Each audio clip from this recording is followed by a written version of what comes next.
The transport ship carrying Earth's delegation descended through the artificial atmosphere of Station Prime. Inside the passenger bay, Ambassador Jiho Kim sat with his hands folded, watching the massive structure grow larger through the viewport. Beside him, Hyeon Park reviewed tactical data on a small screen, his military uniform crisp and perfect despite the long journey from Earth. The station was enormous, larger than anything humanity had built.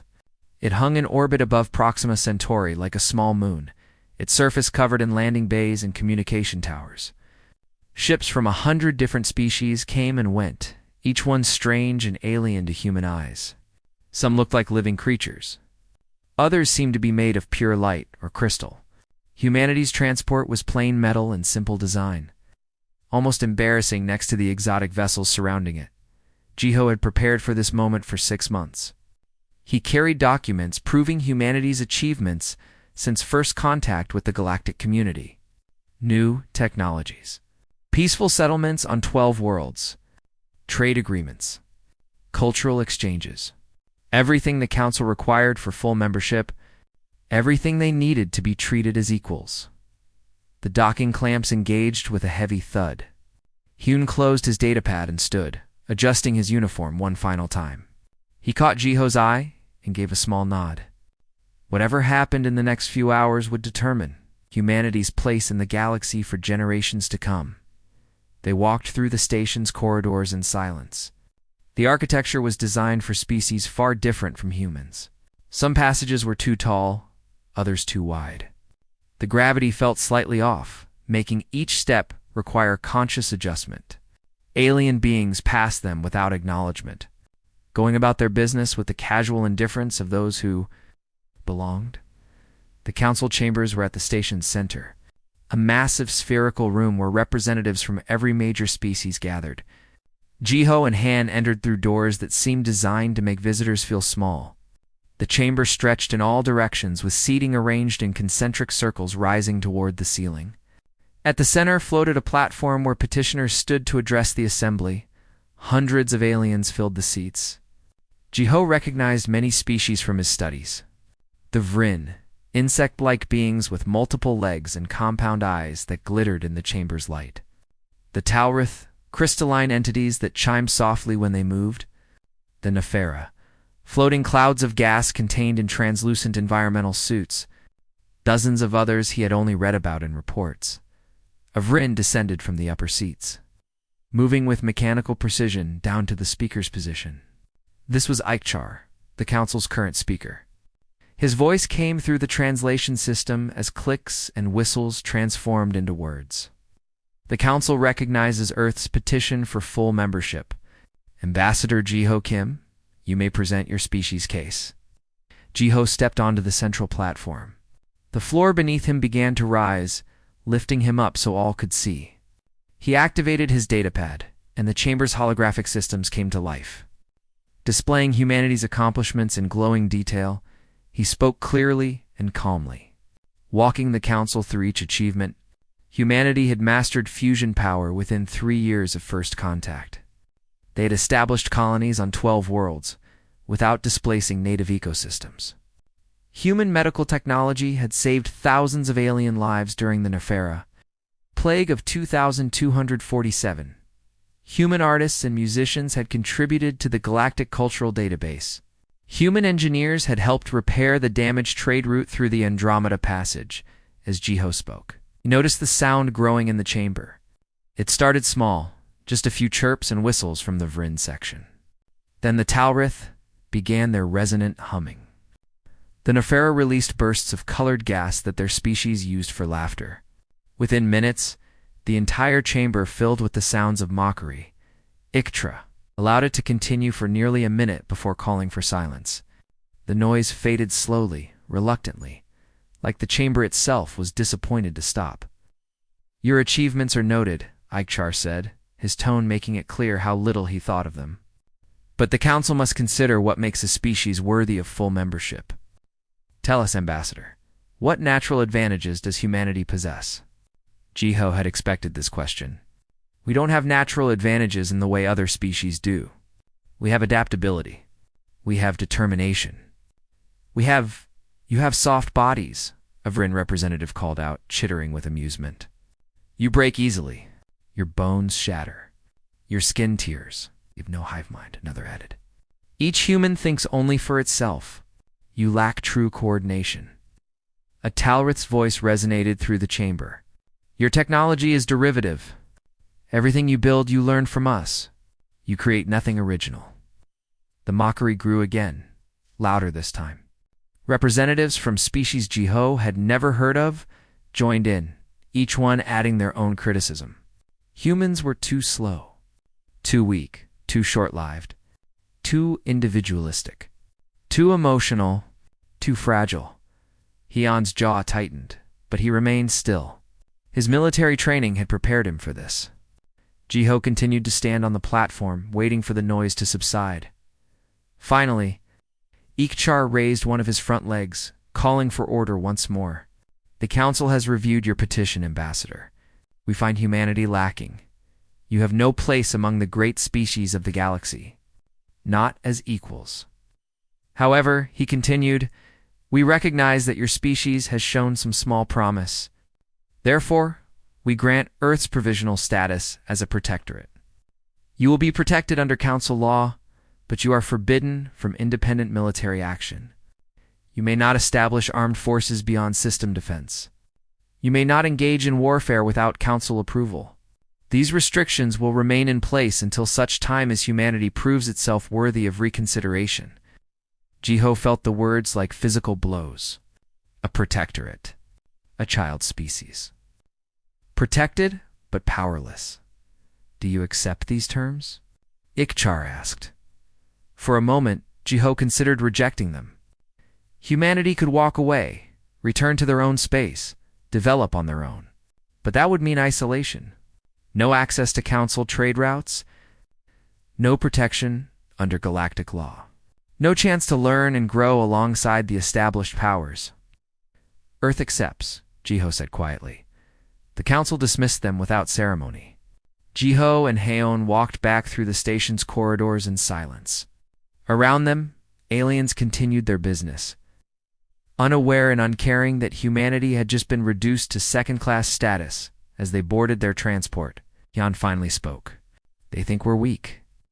Jiho looked out the viewport as the station began to shrink behind them. They'll learn, he said. Eventually, they'll learn. The transport jumped into faster-than-light travel, carrying them back toward Earth.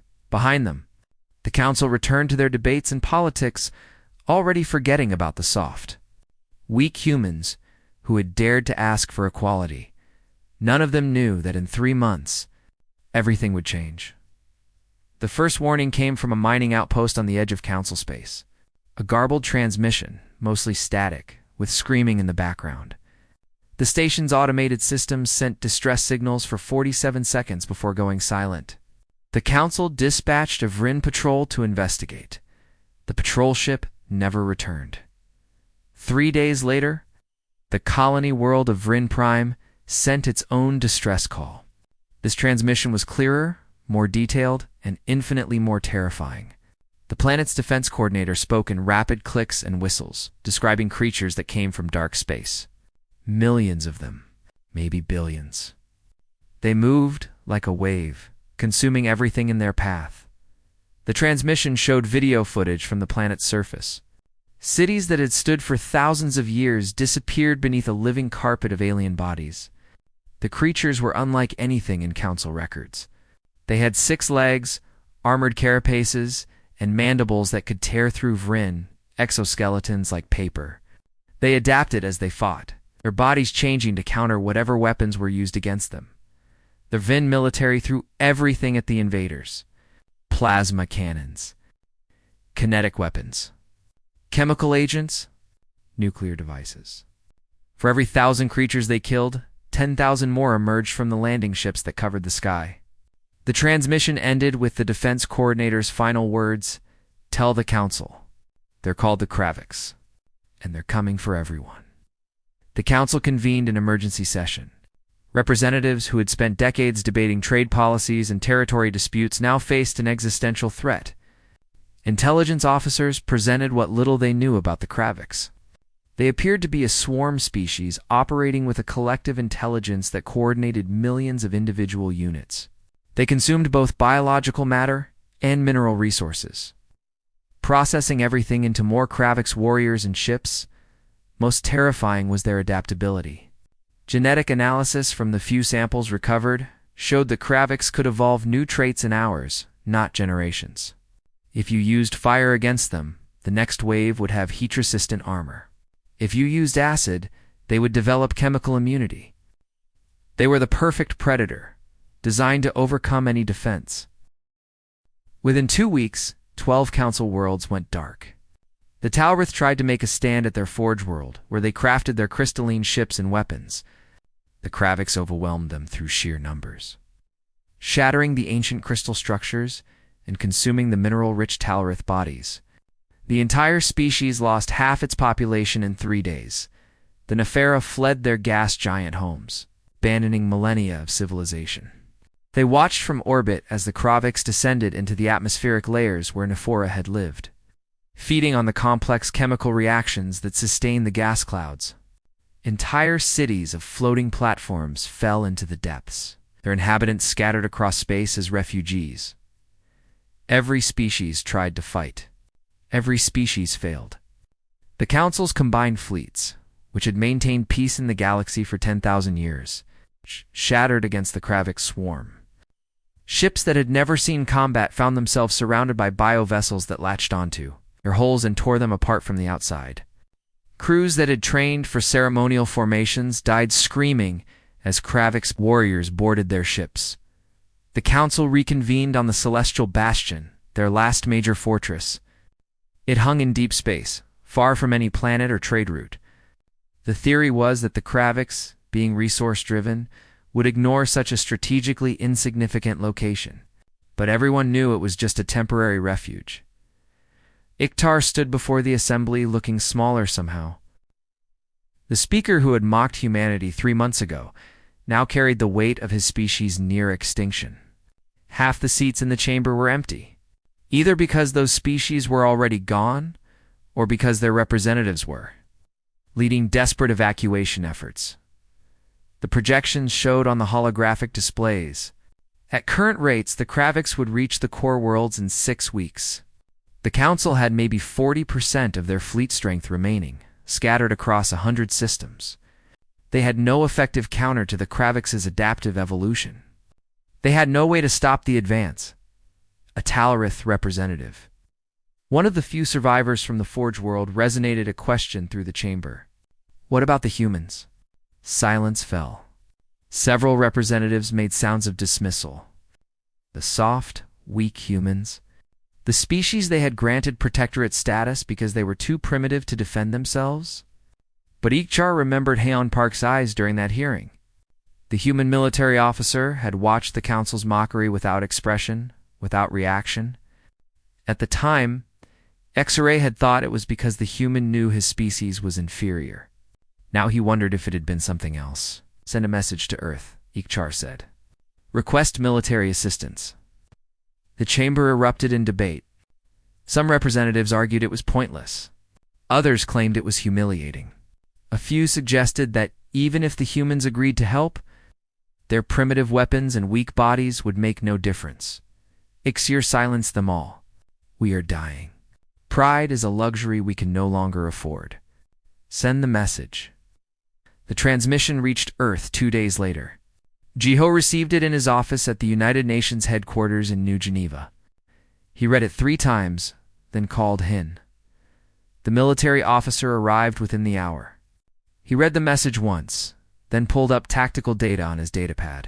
His fingers moved quickly across the screen, accessing classified files that even Jiho had never seen. Can we help? Jiho asked. Hyen was quiet for a long moment. Then he nodded. Yes, but they won't like the cost. What cost? Complete operational authority. If we do this, we do it our way. The Council gives us total control of all military operations. No interference. No second guessing. They follow our orders, or we walk away. Jiho considered this. The Council had spent 3 months treating humanity like children. Now they would have to trust those same humans with the survival of galactic civilization. The irony was almost painful. "I'll send the response," Jiho said. The message that went back to the council was brief. Humanity would provide military assistance under one condition: complete operational authority for all combat operations. The council would place their forces under human command and follow human strategic directives without question. The alternative was for the council to face the Kravix alone. Iktishar read the response to the assembled council. The debate that followed lasted 6 hours. Species that had ruled the galaxy for thousands of years struggled with the idea of submitting to human leadership. But the Kravix didn't wait for debates. While the council argued, another 4 worlds fell silent. Finally, Iktishar called for a vote. The decision was unanimous, though many representatives seemed physically pained as they cast their approval. The council sent their acceptance back to Earth. In his office, Jiho received the confirmation. He forwarded it to Hyun with a single question: "What happens now?" Hyun's response came back immediately. "Now we show them what humanity learned in our darkest hours. Now we show them what it means to refuse to die." Across human space, encrypted messages began flowing through military channels. Bases that had been quiet since the Council's protectorate restrictions came alive with activity. Ships that had been mothballed began their reactivation sequences. And everywhere, in every colony, on every station, humanity began to mobilize in complete and absolute silence. The transformation began without announcement or ceremony. Across human space, from Earth to the furthest colonies on the rim, the change happened in coordinated silence. There were no speeches, no rallying cries, no broadcasts declaring humanity's intention to save the galaxy. There was only action. On Earth, civilian shipyards received new production orders. Workers who had been building cargo haulers and passenger liners reported for their shifts to find the blueprints changed. Now they would build warships. The workers didn't question it. They simply picked up their tools and started cutting metal. On Mars, Defense Academy graduated its current class 3 months early. Young officers received their assignments through encrypted messages. They packed their belongings, said brief goodbyes to their families, and reported to their ships. No one asked where they were going or what they would face. They knew. On Europa Station, the reserves received activation orders. Men and women who had been living civilian lives for years walked away from their jobs, their homes, their comfortable routines. They put on uniforms that still fit perfectly because they had maintained their readiness, even in peacetime. Within 48 hours, every reserve unit in human space had reported for duty. Captain Mingi Choi stood on the bridge of the UNS Indomitable. Watching her crew prepare the ship for departure, the Indomitable was a dreadnought, one of humanity's largest warships. By Council standards, it was practically ancient. Its armor was simple alloy, instead of energy-reactive composites. Its weapons were kinetic railguns instead of plasma cannons. Its engines used fusion drives instead of quantum displacement. But the ship was solid, reliable, built to take punishment and keep fighting. Just like the 3,000 humans who crewed it, the bridge operated in near silence. Tactical officers monitored their screens, watching sensor data flow in from across the system. Navigation plotted jump coordinates.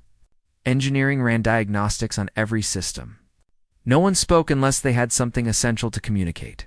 There were no jokes, no small talk, no nervous chatter. A Nephora observer floated near the back of the bridge, watching the humans work. The Council had sent observers to human ships, wanting to understand their new allies' capabilities. The Nephora's translation device crackled as it tried to make sense of the minimal communication it heard.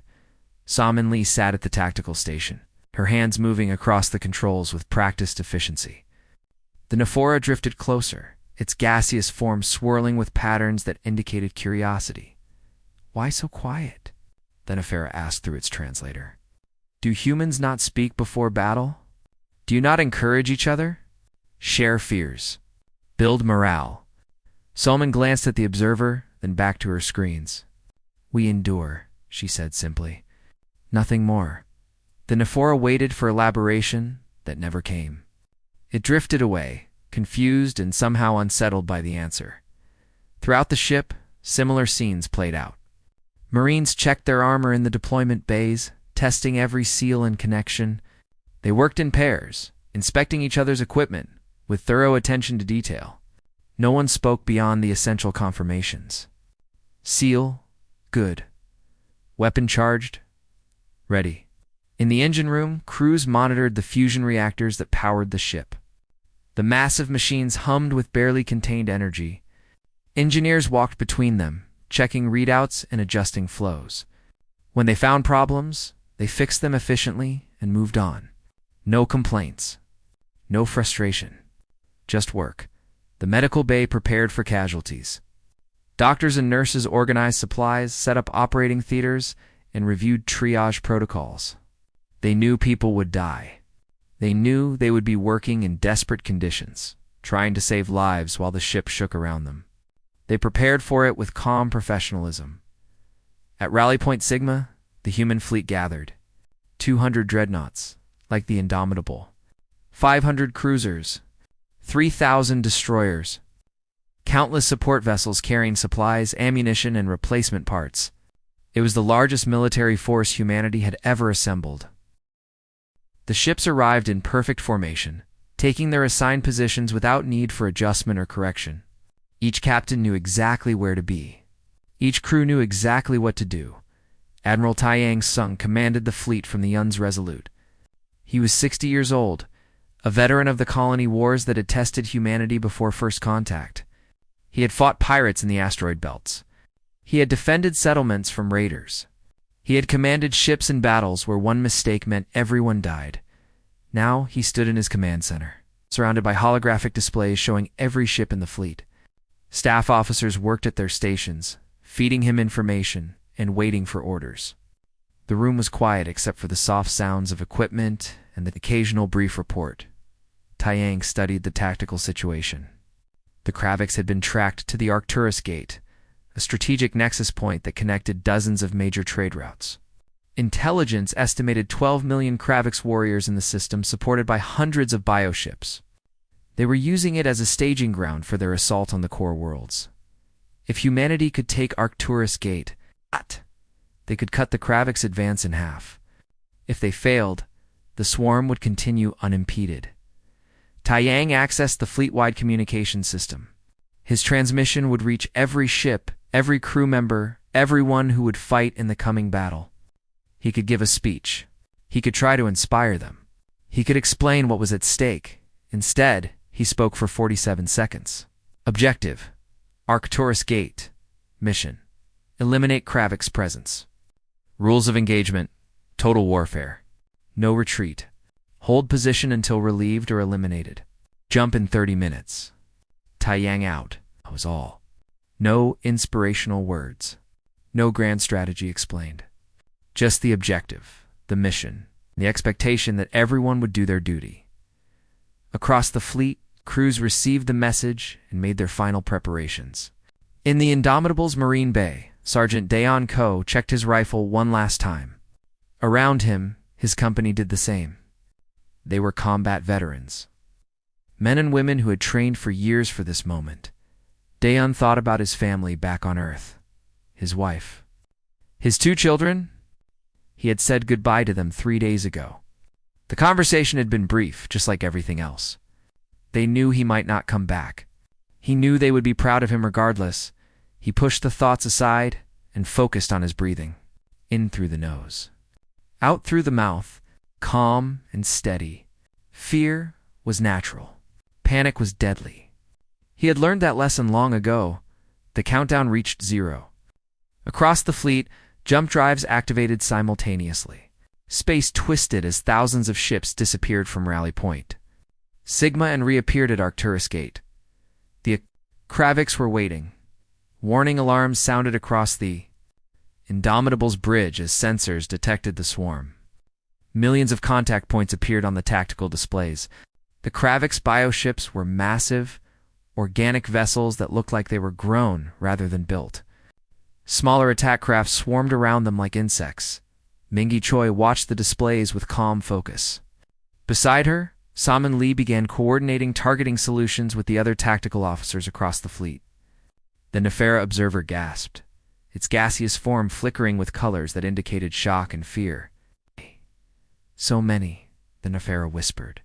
"How can you fight so many?" No one on the bridge answered. They had work to do.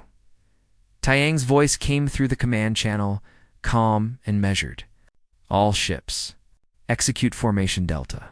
Fire when ready." The human fleet moved as one, arranging itself into a defensive wall. 200 dreadnoughts formed the center, their heavy armor designed to absorb punishment. Cruisers filled the gaps, providing point defense and fire support. Destroyers formed a screen in front, ready to intercept the first wave. The Kraviks surged forward just as they had against every other species. They expected panic. They expected chaos. They expected their enemies to break formation and scatter. Instead, they hit a wall of coordinated fire. The first Kraviks wave hit the human formation like a tidal surge against a cliff. Millions of the creatures swarmed forward, their bioships releasing attack craft that filled space like locusts. They had overwhelmed every other species through sheer numbers and adaptive evolution. They expected the same result here. The human destroyers opened fire first. Railguns launched projectiles at a fraction of light speed, each one tearing through multiple Kraviks craft before their kinetic energy dissipated. Point defense systems created walls of intersecting fire, tracking and eliminating threats with mechanical precision. The destroyers didn't try to dodge or maneuver. They held position and fired. Behind them, the cruisers added their weapons to the barrage. Missile batteries released swarms of smart projectiles that adjusted their trajectories mid-flight, seeking weak points in Kravik's armor. Beam weapons carved through bioships, boiling organic matter into vapor. Still the human ships held formation. The dreadnoughts waited. Their massive railguns could punch through a planet's crust, but they needed clear firing solutions. The tactical officers across the fleet worked together, sharing target data and coordinating fire patterns. When a Kravik's bioship appeared in multiple firing solutions, the dreadnoughts fired simultaneously. The UN's Indomitable shook as its main guns launched. Minji Choi gripped her command chair, watching the tactical display. The projectile crossed the distance in seconds and struck a Kravik's bioship broadside. The ship shattered, organic matter exploding outward. Smaller craft that had been sheltering behind it suddenly found themselves exposed to cruiser fire. Salmon Lee's hands moved across her controls, ready calculating the next shot. Target acquired. Firing solution confirmed. Weapons ready. Fire, Minji said quietly. The ship shook again. Another Kravik's vessel died. The pattern repeated across the fleet. Fire, reload, acquire, fire. The rhythm was mechanical, relentless. Exactly what the crews had drilled for thousands of hours. The Nefera observer clutched at a support rail, its gaseous form swirling with patterns of distress. It had watched its own species' fleets break apart under Kravik's assault. Ships panicking. Formations collapsing. Commanders making desperate decisions that only led to more death. But the humans didn't panic. They didn't break. They just kept firing. The Kraviks adapted just as intelligence had warned. The creatures that survived the first volleys began to change. Their armor thickened. Their attack patterns shifted. They started coming from different angles, trying to find gaps in the human formation. The human formation shifted in response. Destroyers repositioned to cover new approach vectors. Cruisers adjusted their fire patterns. The dreadnoughts continued their steady bombardment. Every movement was coordinated, every ship knowing exactly where to be. Taiyang watched the battle unfold from the Resolute's command center. His staff fed him constant updates. Ship status reports. Ammunition expenditure. Casualty figures. The destroyer Dauntless had taken heavy damage to its port side. The cruiser Perseverance had lost primary power and was running on backup systems. 3 destroyers had been destroyed completely. Their crews lost, but the line held. The Kraviks tried a new tactic. A massive group of bioships concentrated on the human left flank, attempting to overwhelm it through focused assault. The tactical network registered the threat immediately. Without waiting for orders, the left flank began a controlled collapse inward to an outside observer. It might have looked like the formation was breaking. The ships pulled back, creating what appeared to be a gap in the line. The Kravix poured into it, sensing victory. Then the trap closed. The ships that had retreated stopped at predetermined positions. The center and right flank rotated inward, creating a kill zone. Suddenly, the Kravix found themselves caught in a pocket with human ships on three sides. Massed railgun fire tore through their ranks. The slaughter lasted 90 seconds. When it ended, thousands of Kravix craft drifted as debris. The human formation reformed, ships sliding back into their positions without fuss or celebration. They had practiced this maneuver countless times. It was just another drill. Hours passed. The battle continued without pause. Ships ran low on ammunition and had supply vessels docked with them, mid-combat, transferring munitions while still under fire. Damage control teams worked frantically to repair critical systems, welding hull breaches and rerouting power while explosions rocked their ships. The UN's, steadfast, took a direct hit from a Kravix bioweapon that tore through its reactor shielding. The ship went dark, all power lost. But its crew didn't abandon ship. They switched to backup batteries and continued firing with whatever weapons still functioned. When the batteries died, they used emergency power to keep life, support running, and transferred their remaining ammunition to other ships via shuttle. The destroyer, Relentless, lost both engines to a swarm of Kravix attack craft. Unable to maneuver, the captain made a simple calculation. The ship could drift uselessly, or it could be useful one final time. He ordered all power diverted to weapons and turned the Relentless into a stationary gun platform. For 2 hours, the Relentless held position and fired. When ammunition ran out, the captain ordered the crew to evacuate. Then he used the ship's last power to set a collision course with a Kravix biocruiser. The impact destroyed both vessels. In the Marine deployment bays, Dayon KO and his company waited. They were strapped into their drop pods, ready to launch at any moment. Through his helmet's display, he could see the battle raging outside. Explosions, weapons fire, ships dying. The order came through. Boarding action authorized on designated targets. Dayon's pod shook as the launch sequence activated. Then he was flying through space, surrounded by hundreds of other pods all heading toward the same Kravix.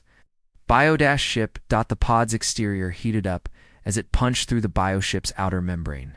Then impact. The pod's front blew open, and Dayon was moving, rifle up, scanning the organic corridor he found himself in. The interior of the Kravix ship looked like the inside of a living creature. Walls pulsed with fluid movement. The floor was soft and warm. The air smelled like rot and ammonia. Dayon ignored all of it and focused on his mission. Reach the ship's central nerve cluster and destroy it. His company moved through the corridors in practiced formations. Point man first, covering the forward arc. 2 fire teams behind, watching the flanks. Rear guard, watching their backs. No one spoke except to call out contacts or directions. Kravix warriors emerged from the walls themselves, the organic matter reshaping into combat forms. 6 legs. Armored carapaces.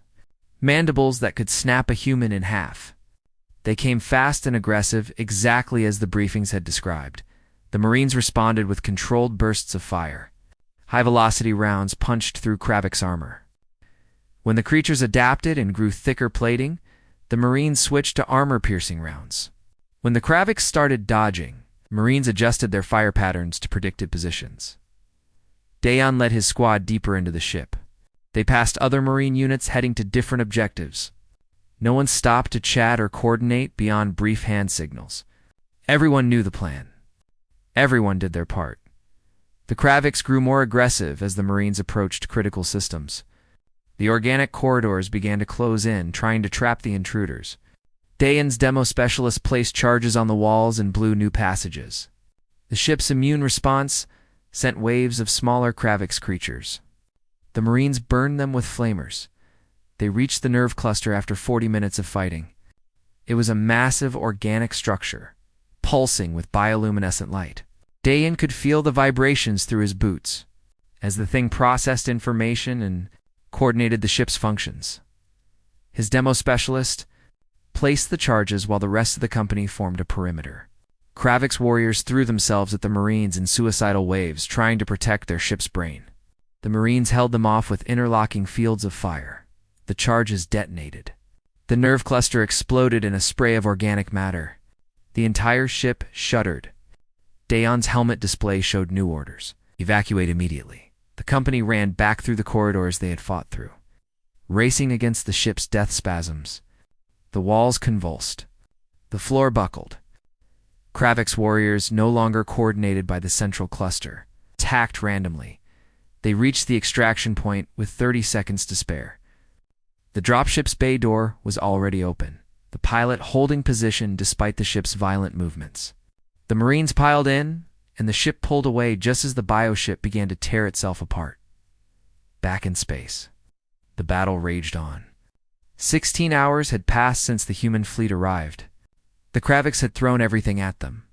Millions of warriors, hundreds of bioships, every adaptive evolution they could produce. But the wall held. In the 17th hour, something changed. The Kravik swarm began to pull back. Not in organized retreat, but in confusion. Their adaptive evolution had always worked before. Their overwhelming numbers had always been enough. But against the humans' relentless mechanical precision, none of it mattered. By hour 20, the Kraviks were fleeing Arcturus Gate. For the first time since their invasion began, the swarm had been stopped. The human fleet held position, watching them go. There was no pursuit, no victory celebration, just damage reports, casualty counts, and the beginning of repairs. Minji Choi looked at her tactical display, now showing far fewer hostile contacts. Around her, the bridge crew continued their work. Salman Lee was already compiling data on Kravik's tactics for the next engagement. The engineering section reported on repair priorities. Medical updated the casualty figures. 40,000–7,000 humans had died at Arcturus Gate. Another 132,000 were wounded. The Indomitable had taken heavy damage to its port side. 3 other dreadnoughts had been destroyed. 28 cruisers were gone. 74 destroyers would never return home, but they had one. And more importantly, they had shown the galaxy something it had forgotten. That determination could overcome natural advantage. That discipline could defeat adaptation. That humans, soft and weak and fragile as they were, absolutely refused to break. News of Arcturus Gate spread through council space faster than any official transmission. The Kraviks had been stopped. The invincible swarm had retreated, and the species that had done it were the same soft. Weak humans the council had mocked just months before. The human fleet didn't pause to celebrate. Taiyang's orders were simple and direct. Repair, rearm, and prepare for the next engagement. Ships too damaged to continue were sent to the rear with skeleton crews. Fresh vessels arrived from human space to replace them. Within 72 hours, the fleet was ready to advance again. The pattern repeated across the warfront. Human forces identified Kravik strongholds, assembled overwhelming firepower, and attacked with coordinated precision. They didn't try to match the Kraviks' adaptive evolution with technological tricks. They simply brought more guns, better tactics, and the absolute refusal to retreat. The Battle of Keldar's Ring saw human Marines conduct the largest orbital assault in galactic history. 200,000 troops dropped onto a Kraviks-occupied moon, fighting through warrens that stretched kilometers underground. They cleared the tunnels room by room, corridor by corridor. It took 3 weeks. 20,000 Marines died. But when it ended, the Kraviks' foothold was eliminated. At the Crimson Nebula, a human cruiser squadron held position for 9 days against continuous Kraviks attacks. Their orders were to protect the evacuation of a Talrith colony. The cruisers ran out of ammunition on day 4. They continued fighting with emergency batteries and improvised weapons. The last ship, the UN's Defiant, was reduced to ramming Kravik's attack craft by day 8. On day 9, the evacuation completed and the surviving cruisers withdrew. 70,000 Talrith civilians owed their lives to those human crews. Slowly inexorably, the tide turned. The Kravix's advance stopped completely. Then they began to lose ground. Worlds they had conquered were retaken. Populations they had planned to consume were evacuated. The swarm that had seemed unstoppable found itself being pushed back, system by system, by an enemy that simply would not stop. The council gathered to witness the liberation of Rin Prime. They watched from observation ships as human forces descended through the atmosphere toward the ruined cities below. The planet's surface was scarred with Kravix constructs, organic structures that had been built to process the world's resources and population. Daeyun Ko's company was part of the first wave. They landed in what had once been the capital city's central plaza. Now, it was covered in Kravix biomatter, the ancient Varin architecture barely visible beneath layers of organic growth. The Marines spread out in coordinated patterns, clearing the area building by building. The Kravix fought desperately, throwing waves of warriors at the advancing humans. But the Marines had learned from Arctura's Gate, from Keldar's Ring, from a dozen other battles. They knew how the Kravix attacked. They knew how they adapted. And they knew how to kill them efficiently. Daeyun led his squad through what had been a Vrin residential complex. The structures were designed for beings with multiple legs and compound eyes, making the layout strange and disorienting to human eyes. But the mission was simple: find survivors and eliminate threats. They found the first survivors in a sub-basement 3 levels down, a Vrin nursery hive sealed behind reinforced doors. The last defenders had died protecting the entrance, their bodies creating a barrier the Kravix couldn't breach before the human arrival. Inside, 200 Vrin juveniles huddled in the darkness. They chittered in fear when the armored humans entered. Daeyun removed his helmet so they could see his face. He spoke slowly, using the translation device on his armor. "You're safe now. We're here to help." The evacuation proceeded without celebration or fanfare. Marines secured a perimeter while medics treated the survivors, and shuttles arrived to transport them to safety. When the last Vrin juvenile was loaded aboard, Daeyun's company moved to the next objective. There was more of the city to clear. The liberation of Vrin Prime took 2 months. By the end, 300,000 human troops had fought through every major city on the planet. They recovered nearly 1 million Vrin survivors who had managed to hide in bunkers, sealed buildings, and underground shelters. The cost was steep: 18,000 human dead, 43,000 wounded. The council convened once more, this time in a chamber built by human engineers. The celestial bastion had fallen during the war, forcing the council to relocate. They chose a human orbital station above Earth, both as a practical matter and as a symbolic gesture. The chamber was different from their previous meeting place: simpler, more functional. Built for purpose rather than grandeur. Representatives from every surviving council species filled the seats. But now there were human delegates among them, no longer sitting as petitioners, but as equals. Ambassador Jiho stood at the center platform. Beside him, Hyun Park held a datapad containing the final reports from the war. The numbers were staggering. The Kravix had been pushed back to the edge of known space, their swarm broken. Hundreds of worlds had been liberated. Millions of council citizens had been saved, but the cost was measured in human blood. 47,000 dead at Arcturus, Gate 20,000 at Keldar's Ring, 18,000 at Vrin Prime. The list went on. In total, humanity had lost nearly 200,000 soldiers. Another 500,000 were wounded, many permanently. Earth itself had converted almost entirely to war production, with civilian populations accepting strict rationing to support the military effort. Ixar descended from his seat to address the assembly. The old Vrin looked even older now.